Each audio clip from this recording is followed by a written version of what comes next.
If you want to change content and privacy restrictions on iPhone 17 Pro or Pro Max, then first of all we're gonna open Settings.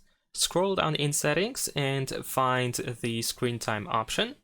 Now in here, we can scroll further down in order to find Content and Privacy Restrictions.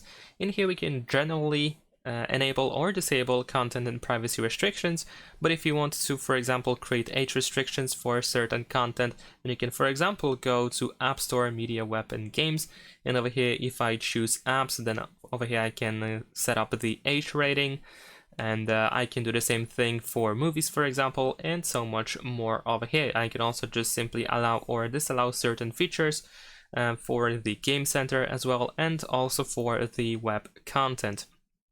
Besides that, we have like allowed apps and features that we can also customize over here.